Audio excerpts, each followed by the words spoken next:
Hello and welcome back to my channel. If you're new here, hi, my name is Haley and you're watching Between the Pages. As you can see, I have two huge stacks of books on either side of me, and that is because it is time to do an unhaul. I figured we are halfway through the year. I've got some books that I kind of want to move out of my house. My friends from work, Cheyenne and Allison, are coming over next weekend, and Allison is bringing her wife, who is also an avid reader. So I figured I need to do an unhaul before they come over, so that way they can go through the books. So whatever they end up not taking, I'm taking to bookmarks and selling, so someone else can have the joy of finding an Crate edition, kind of like how I found a Fairy Loot edition of The Beholder. So yeah, we're just gonna start with this stack. Actually, it's technically two stacks. These are all from my Crate TBR Veterans series. The last episode, or last two episodes, have not come out yet. So I'm only including books that have been included in previous episodes. So let's just get started.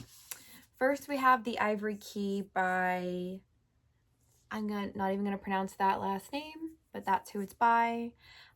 DNF'd this one.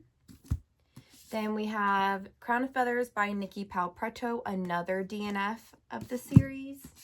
Then we have The Buried and the Bound and The Summer Queen, which are part of a trilogy, actually.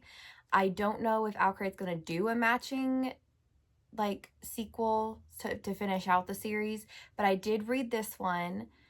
It was okay, and then I DNF'd this one 15 pages in, could not do it. So those two are going away also. Then we have The Ones We're Meant to Find by Joan He, also a DNF.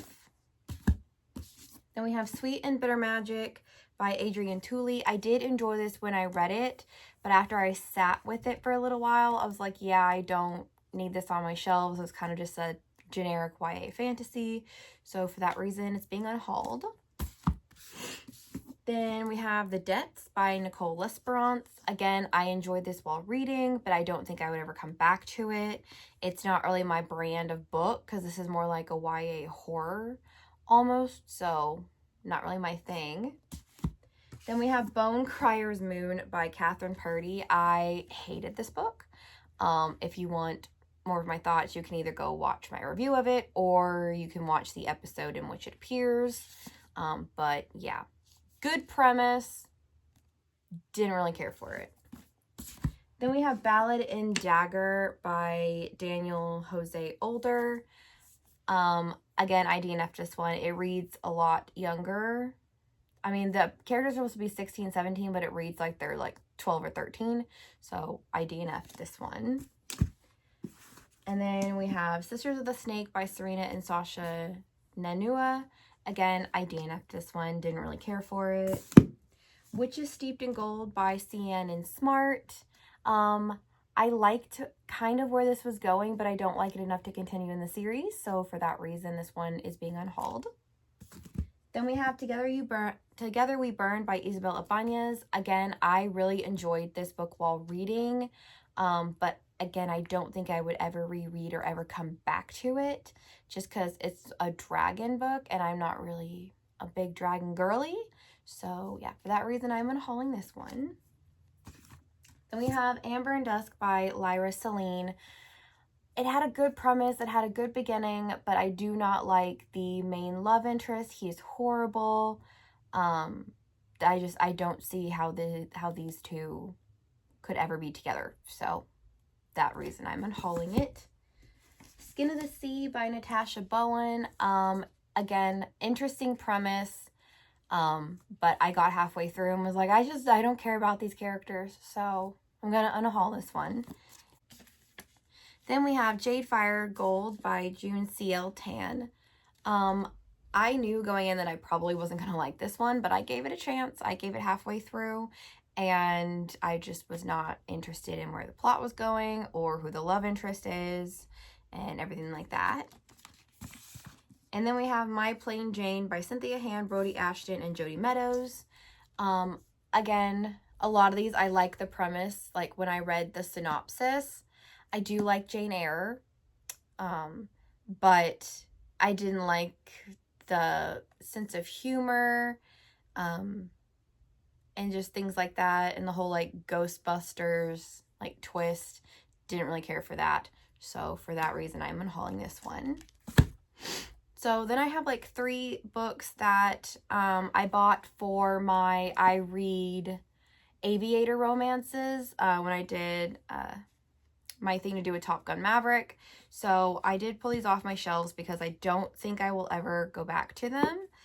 We have One Unforgettable Kiss, which is part of like a standalone romance series where each of them are standalones, but has characters that like their stories intertwine. So this, I believe, is about like 7 siblings, and like each book is about another sibling, so kind of like Bridgerton. But yeah, I was like, I did enjoy this while reading it, but I'm not gonna continue in the series or anything. Then we have Flyboy by Sophia Summers. This is kind of like a self-published, again, standalone romance series. Each book is about a different person on this squad or squadron or whatever. I believe they are Air Force. I don't know, it's just a fighter pilot. Whereas this one is Navy. Yes, Navy pilot. And I think this one is Air Force. And then we have Top Gun Dad, again, by Anna Defee. And this one is a closed door, clean romance with a fighter pilot. I did enjoy it while reading it, but again, I don't think I would ever come back to this because there were other books in that reading vlog that I did that I liked more. So yeah, for that reason, I'm getting rid of this one. Then we come to this stack over here. This is a mixture of books that I have either read for Magical Readathon, Spookopoly. I don't think any of these, no, none of these appeared in I'll Create TBR Veterans. So they're mostly from readathons and things that I picked for promise and then just ended up not really liking. So we have The Warm Hands of Ghosts by Catherine Arden. This is a historical fantasy set in, I believe, World War I, which is not really my thing. I'm not like I like historical fantasy, don't get me wrong, I do. But like set during wartime, like World War I, World War II, Vietnam, Korea, all of that stuff, I'm not really into it. So for that reason, I was like, and there were some aspects of this that I did really like, but it didn't go where I wanted it to. And the main character did not end up with who I wanted her to end up with. So for that reason, I'm unhauling this. Then we have Juniper and Thorn by Ava Reed. This was the first Ava Reed book I ever read. So I read this one first and then A Study in Drowning. I've not read Lady Macbeth. It is somewhere on these shelves. And I really want to read A Theory of Dreaming, I think is the sequel to A Study in Drowning that's coming out in August, I believe. Still waiting for I'll Create to announce that they're doing a matching sequel. I don't know if they're going to, but we'll see. Either way, I'm going to read that sequel. But yeah, this one is a retelling of the Juniper Tree, I believe. It's some type of like old fairy tale.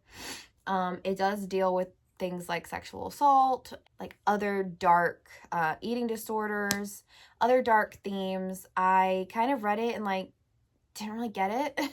So I was like, okay, maybe Ava Reed's not for me, but I did like A Study in Drowning. So maybe this book was just not for me. Then we have Crier's War and Ironheart. This one was an I'll Create pick that I read quite a while ago. I want to say it was 2019, 2020 when I read this. And the most iconic line from my review is Crier is a dumb bitch. And that doesn't change. Because like at the end of Crier's War, she mentions that she's like, oh, I'm gonna marry this guy that her father has arranged her marriage to. I'm gonna be all political. I'm gonna bring it down from the inside. So kind of like a la Farah in the Spring Court, bringing Tamlin and the Spring Court down from the inside and like basically being like a spy and committing espionage and things like that. That's what I thought this book was gonna be. No. She literally runs from her wedding and like runs away and finds the main love interest, and the main love interest is like knocked out for half the battle, so you don't even see the war that happens. So yeah, for that reason, I am unhauling both of these because I did not like them.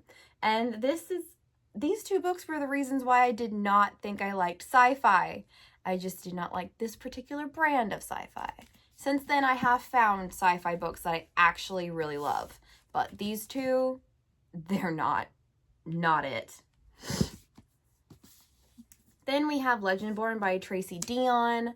I have mixed feelings about this book because I did somewhat enjoy it while reading it, but I didn't like where the series was going. I could kind of see that Bree is going to end up with the demon boy, whatever his name is. I don't care to remember at this point. Cell, I think is his name. I don't know, that's probably wrong, but whatever. But I did not care where that was going because I was like, it kind of felt like Farrah, Tamlin, and Reese all over again. And I don't know, I have a whole like video planned, like talking about the whole like idea of like demon boy, shadow daddy, Tumblr sad boy thing that we're seeing a lot in YA fantasy and adult fantasy too. Since technically A Court of Thorns and Roses is like new adult fantasy or adult fantasy, it's no longer classified under YA for obvious reasons. But yeah, I didn't like that she was clearly like, her and Cell are endgame. I don't like him. I like the other guy. It felt a lot like Mortal Instruments all over again, which I don't know if that's where she got her inspiration from or what, but I just felt like the elements that were in this book have been done better, in my opinion, in other books that I've read. So I will not be continuing in this series. I don't care where the series goes, so I'm going to unhaul it. Then we have Lore by Alexandra Bracken. I have gone back and forth on this so much because I love Greek mythology. I do. It's like, that's my jam. I love Greek mythology. I do not appreciate how Athena was portrayed in this book. There were some questionable decisions that were made by Athena, and I don't think that she was very in character with mythology. And I do realize that people have different takes on mythology and things like that. Or maybe she was drawn to these conclusions by the world that she was placed in. But again, I did not agree with how Athena was portrayed. Also, this book is so freaking long and for no reason. This could have been cut by like 100 pages, 150 pages, because a lot of it is just, oh, we have this plan, falls through. So we're going to come up with this plan, falls through. Like half this book is them making plans and them not working. So I got very tired very quickly of that. So which is why I was afraid to go into Silver and the Bone by the same author, but I actually really liked that one. Have not reviewed it because you can see it's still over here on the shelf, on the ledge, where the books that I need to review sit until they get reviewed and put on my shelves. So yeah, I go back and forth on unhauling this one all the time, but I think it has to go now. If I ever feel like I want to read it again, I'll probably just audiobook it or ebook or something, but I don't feel like I need to have the physical copy anymore. Then we have Darcy's Passions by Regina Jeffers. This is Pride and Prejudice told through Darcy's eyes. I love Pride and Prejudice, especially the miniseries done with Colin Firth as Mr. Darcy. He's my Mr. Darcy. No offense to Matthew McFadden from the Keira Knightley Pride and Prejudice. I do like him as an actor. I prefer Colin Firth as my Mr. Darcy. So this, like I said, this is told from Darcy's point of view. I have gone back and forth on reading this like several times, or like the last decade or so. So I've had this since like college, like not even joking. but I really don't think I'm going to read it at this point. So I figured I'll just unhaul it. It's just taking up space on my shelves that I can use for books that I have read and are actually excited to read. So that's why this one is going away. Then we have Your Blood, My Bones by Kelly Andrew. This is a companion novel to The Whispering Dark, which I actually really do like The Whispering Dark, even if some of its elements are not explained very well until you get to this book. I have done companion reviews on The Whispering Dark and Your Blood, My Bones. So if you want to know more about how that works and my thoughts and everything, you can go watch my reviews for those. But yeah, I did not like this one as much as The Whispering Dark. Good elements, good premise. I do like Kelly Andrews' writing, but I just didn't like this book and like everything that happened in it. So this one's going away. Then we have Catching Stars by Kayla Keenan. This was included in Owl Crate as like a bonus book, but I did not care for it at all. This is the beginning of a series which has not ever been continued, probably because this one was not received very well, or the author just never had time to write it. I don't know. But this is currently like an unfinished, like never going to be finished series. So I'm just going to unhaul it. Again, I did not enjoy my reading experience. Again, if you want to know my thoughts, you can go watch my review for this. Then we have The Perfect Place to Die by Bryce Moore. This is, again, a YA horror. Not my brand of book, really. I did enjoy it because it was about H.H. Holmes and his murder castle in Chicago during the World's Fair. One of the most prolific serial killers of, I guess, the last century. But yeah, this also dives into like the different theories about H.H. Holmes, about how he didn't actually ever murder anybody, and there was no evidence to convict him, and things like that. So yeah, I thought that was interesting, but again, I don't need to have it on my shelves because I probably will not read it ever again. And then we have Sea Witch by Sarah Henning. Again, this was another one that has been on my shelves for quite a while. I have read it. I don't think I ever reviewed it on this channel. It may have been before I started my booktube channel. But yeah, this is a Little Mermaid retelling, obviously. Well, kind of, sort of, not really. The sequel is more of a Little Mermaid retelling, but it's basically Sea Witch is about like how the Disney version Ursula became the Sea Witch that like everyone fears and everything. So this was one of the first like YA like fantasies that I read that I really liked, but it was very stereotypical. Like I saw a lot of the foreshadowing coming and everything. So yeah, I don't think I'm going to read the sequel. I probably wouldn't read this again because I already know the twists and everything. So yeah, that was the end of my unhaul. I am not going to hold these up because I can't. It's very heavy. But yeah, that was my unhaul for 2025. I might have one at the end of the year, depending on how the last half of my year goes. But most of these have been building since I think July or August of last year. So I've been accumulating these for a year, basically. And periodically going through my shelves and everything. So yeah, I guess I will see you guys later. Bye!